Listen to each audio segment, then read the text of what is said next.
Iba Xar Mbodj. jotaayu politique ajjuma bu ne ñeenti waxtu ba jàpp juróom ak Iba Xar Mbodj. géew bi jax na jëm ci élection bokk moomeel yi waa Médina di war a tànnaat seen maire kan moo gën ci ñoom ndax Bamba Fall bi fi nekkoon la wala keneen ku yees loolu nag waa Médina ñoo ciy tontu. salaamaaleykum mbokk auditeurs yi ñu am mbégte ñu ak yéen seen émission jotaay politique tey nag ñi ko jagleel moo di waa Médina xam nga ni fi mu toll ni nga ko waxee ci bande annonce bi tam naa jax te campagne électorale bi commencé gul. ba tax na ñi nga xam ne ñoo nekk ci langue bi ku nekk yaa ngi déroulé donc cette stratégie en vue donc des élections locales ba tax na daan fi waxtaane li nga xam moo jëm ci élections locales yi wax ji nag bu nga ko mënee tënk laaj bi moo di ban maire moo gën ci Médina daan jéem a dresser le profil de ce maire là sans pour autant entrer dans le fond dans les programmes parce que justement campagne électorale bi tàmbaliwul loolu nag ñi fi për yi ñu fi invité pour waxtaan si moo di Gallo Thiam nekk secrétaire général CATB conseil spécial de Cheikh Tidiane Ba Messi Pape Momar Diop nekk fi maire Médina ak itam Ousmane Kanté moom ñoo ngi koy xaafe mu toon moom mooy président mouvement Médina Mooma Ñor moom nag dafa mujj gannaaw ba mu fësalee candidature am dafa mujj rejoindre la coalition Médina si xol bu Bamba Fall ngir nag rafetlu jëmale itam liggéeyu site d'information yi nekk ci gox bi le travail de proximité remarquable yenn sites yi dañ fi dalal ki nga xam mooy Lamine Coly nekk Dak Médina. léegi Ousmane balaa ñu wax rek canevas émission bi parce que on est toujours en pré-campagne électorale et que li ñu soxal moo di ban profil moo gën ci Médina. et je crois que loolu suñu doyen Pape Momar Diop lancé woon na débat kon li may defee moo di bàyyi Lamine Coly mu tàmbali waxtaan wi. waaw man doyen Pape Momar dafa nekk une personne indiquée parce que li muy wax daf koo xam parce que du ko dund mu def benn profilage boo xam ne profilage bu am importance la. li may njëkk laajte mooy réflexion boobu mu am fan la ko jëlee ñaata temps la def pour am ko parce que dafa nekkoon en hibernation parce que gis nañ ne sentirituñ ko woon trop. mu def yëkkati débat bi yóbbu ko benn niveau donc ce qui fait pratiquement dafa yóbbu débat bi boo xam ne dootul niveau de personne mais xel la idée la mu nekk lu am importance parce que li jar a xam mooy ñi ñuy jiite war nañu xool tànnin bi kan la Pape Momar ma laaj la idée boobu nan nga def ba génnee ko xelli ko jërëjëf Lamine maa ngi lay gërëm di la remercier ci sa question bi sànq nuyu ma sama frère Gallo di nuyu aussi sama jarbaat Ousmane Kanté vraiment comme ni ma ko waxee am mbégte la taw fi donc idée boobu non seulement dafa doon loo xam ni lu ma dund la parce que yàlla ci mbaaxam def na ma nekk fi maire juróom-ñaari at yor fi ay responsabilités yu bari ci politique bi aussi presque 20 ans ma yor fii nekk responsable parti bu mag muy PDS donc moom loo xam ni dund naa ko ce n'est pas parce que dama nekk en hibernation mais politique day toll foo xam ni dafa am nu muy demee da ngay toog noppi di xool seen politique bi ñi fi nekk ñëpp ñoo bokk ay frères lañu ñii suñuy rakk lañu xëy na ñii suñuy mag lañu mais loolu ñu koy sant yàlla donc profil bi ma dressé maire prestige la mais man waxuma ci maire dama wax ci responsabilité maire parce que responsabilité maire dafa am solo bu fekkee ni ki nga xam dafa bëgg nekk maire appréhendé wul loolu dafay jaar à côté c'est bien beau programme yi baax na lépp baax na mais xam nga toujours entre un programme ak li nekk sur le terrain dafa am une très grande différence ñun nous sommes dans une zone boo xam ni c'est une zone traditionnelle un peu différente de beaucoup de zones il faut que d'abord psychologiquement nga xam zone bi nga nekk mooy fan ak ñi fi dëkk naka la ñuy fonctionner donc un maire dafa war a nekk non seulement pour les populations l'administration c'est important mais ce n'est pas l'essentiel il faut un maire disponible pour les populations l'idéal que j'ai donné mooy un maire résident ko xam ne dëkk ci gox bi à tout moment mu nga ko gis li xew Médina xam ngeen ko bien que temps yi day évoluer am na ñu bari ñoo xam ni comprendre ñu l'esprit du texte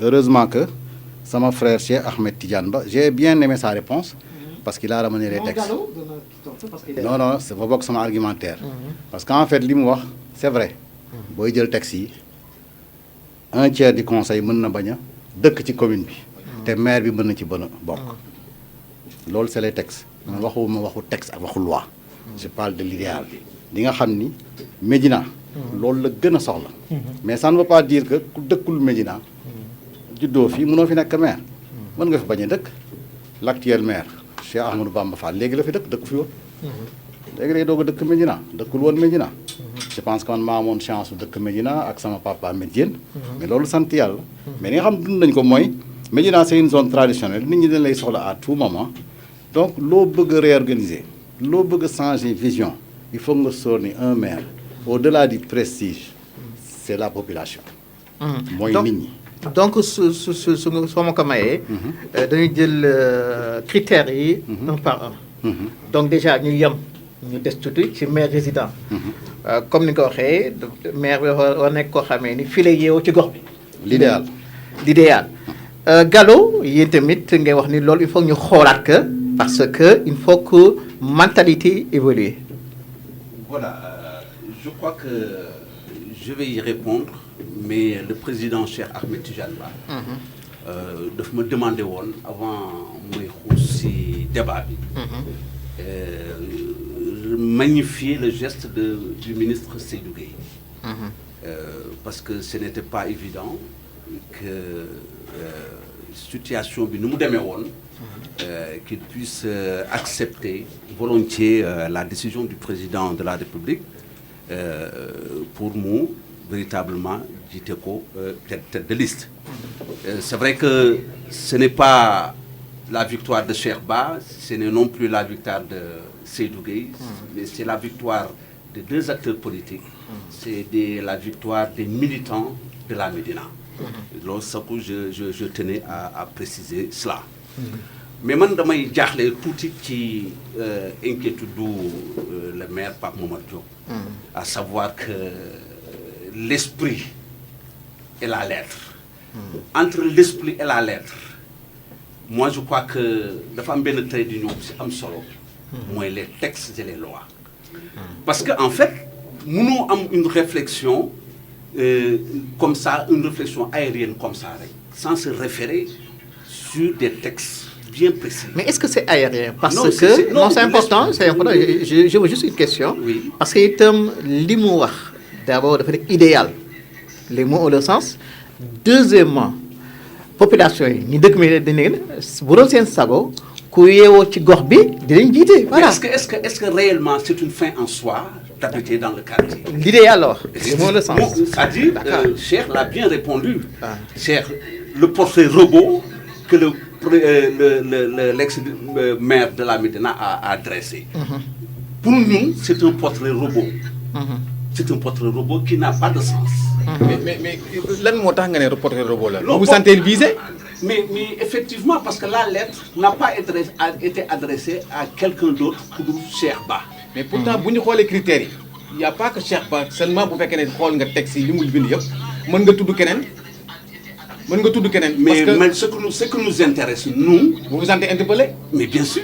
Ah, d'accord, mais est-ce que dans le fond, on ne peut pas, pour un peu la clarté du débat, parce que la population nous dégloue, nous disons critère par critère, je dis. D'abord, le critère de la résidence. Mais critère de la Est-ce que l'OLU, c'est un critère judicieux? Mais voilà. il l'a répondu, Pape Momar Diop l'a répondu. Ah. Pape Momar Diop l'a répondu, a répondu à la question, à savoir... Bamba Fall bi ñu koy élire nekk fu woon et pourtant les gens ne l'avaient pas critiqué. Donc il y a une jurisprudence par rapport à cela. Donc moi je pense que j'ai répondu à Pape Momar Diop en m'appuyant sur les propos de Cheikh Ba. Tous leurs problèmes, eux les politiques, c'est qu'ils ne veulent pas qu'un mouvement citoyen soit porté au devant de la scène. Pour y aller à nos mots, pour ce qui est de la résidence, c'est un faux débat. C'est un faux débat. D'accord. Un débat qui n'a pas de sens. Ousmane Kanté, par rapport à cela. waaw xam nga ma wax tuuti ne ñun fii benn bokk yaakaar indiwuñu fii quoi en fait il faut qu'on comprenne bien ça. Ah non, ça dépend. Moi, je suis de Benno Bokk Yaakaar. Permettez-moi ba ngay wax dama la déglu avec respect. Dama la déglu avec respect. Attendez un instant. Non, d'accord. Mais Maintenant, campagne, je vous en prie. Il ne faut pas il faut rester dans D'accord. le carcan. D'accord. Man fi Maintenant, benn bokk yaakaar laa fi nekk d'accord. pour Maintenant, défendre pour bien aussi. gérer le débat, Voilà. xam nga nuy def, hein, on répond directement aux questions. Nous sommes d'accord? Non, mais c'est un Non, non, débat, attends. c'est un débat public Mais, qui est là. d'accord. Voilà. On C'est un répond aux débat questions public. Mais la question est précise. d'accord. J'ai dit que Répondons- Ousmane, Limitons-nous à la je question. vous en et- prie.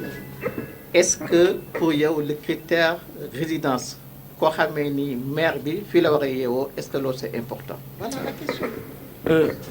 ma damay bëgg tuuti justice di am parce que nit ki bu nekkee ci débat ak moromu nitam ñaan la nga may ko mu wax mbir moom bu ci waxee droit de réponse day am da ngeen ñuy may aussi ñu wax ci mbir moom dama ne fii question bu précise nga fi posé problème mu Benno Bokk Yaakaar damay gërëm diw ak diw du suñu débat indiwuñu fi ñun bokkuñu Benno Bokk Yaakaar li ñu fi indi mooy yëfu Médina bu ñuy lijjanti seen i mbir nañ ko lijjanti ci biti.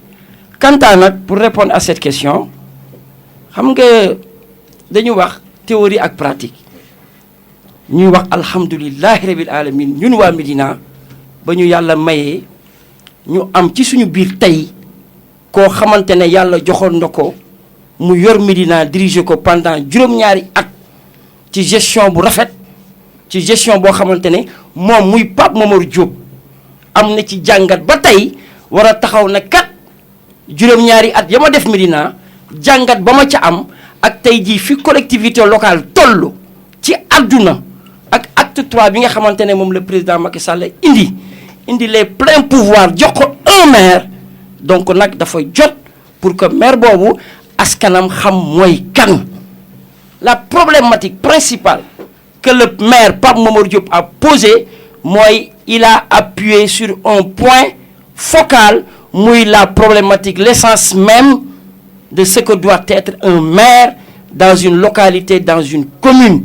Est-ce à dire que da nga gis ne yow pour yow le maire parce que en fait la réponse c'est ça est-ce que réellement le maire dafa dëkk ci. mais gox bi waaw wala déet la. man en fait c'est ça la question. Cheikh Ahmadou Bamba Fall bi nga xamante ne mooy suñu coordonnateur. mais la question coalition. la question en 2014 lañ ko fal maire. oui je le dis bien benn mandat la amaguma 2014 lañ ko fal li ci nekk yëpp avant 2014 c'est Birame Sassoum qui était maire nekkul woon maire 2014 la ñëw ñu boole ko juróom-ñaari ministre mu caw leen. mais ça c'est du Je suis désolé, mais Ça, c'est du passé. Ousmane, on doit être vraiment direct par rapport aux questions. Je vais répondre. Il a dit que Je mène par la question. rapport aux critères de la résidence. Je mène la réponse. Non, non, dama bëgg a argumenter. on doit gérer le temps. Donnez-moi aussi la possibilité pour que suñu mbokk waa Médina yi parce que dañu am population boo xamante ne dañu war a comprendre bu ñu détaillé wul duñu comprendre ñun ñu am chance ñun dégg tubaab bi ak ni maire Pape Momar waxee bokkul ak suma yaay ba toog ca kër ga di ma laaj lan la Pape Momar wax démb ba nit ñi di ci coow ba mu jóg may leen ma expliquer suñu yaay yooyu ñu xam lan mooy débat boobu loolu rek la damay ci je vais aller très vite ok allez-y. xam nga tey jii dama ne Cheikh Ahmadou Bamba Fall ba mu faloo maire 2014 ñu fal ko maire dëkku fi mu dëkk waagu ñaay ci biir gestion mu gis ne dëkk ba mu dëkk waagu ñaay kat arrangé wul waa Médina parce que sollicitation yi bari na day jógee waagu ñaay problème yi fi am biir Médina day jógee waagu ñaay pour ñëw en mi-mandat je dis bien en mi-mandat ba mu xamee la nécessité l'importance d'habiter dans la localité de la Médina ca la Bamba Fall déménagé jóge waagu ñaay ñëw dëkk biir Médina ci biir askanam xam nga y a un sociologue avant-hier rek qui a repris les mêmes termes de Pape Momar en parlant au niveau national ma ne tiens kii de waa Médina waroon nañu ko mën a déglu ab maire da nga yeewu sa gox ab maire da nga war a imprégné wu sur les problématiques sur le quotidien même de la population médinoise parce que mbir la gestion d'une cité maire du leneen lu dul xam problème askan bi au quotidien di ko régler ñun Médina amuñu suuf bu ñuy jaay ñun Médina amuñu ay tool yu ñuy jaay ñun Médina gestion courante xam nga dañuy wax la banque au quotidien c'est la mairie au quotidien on a besoin d'un maire qui est disponible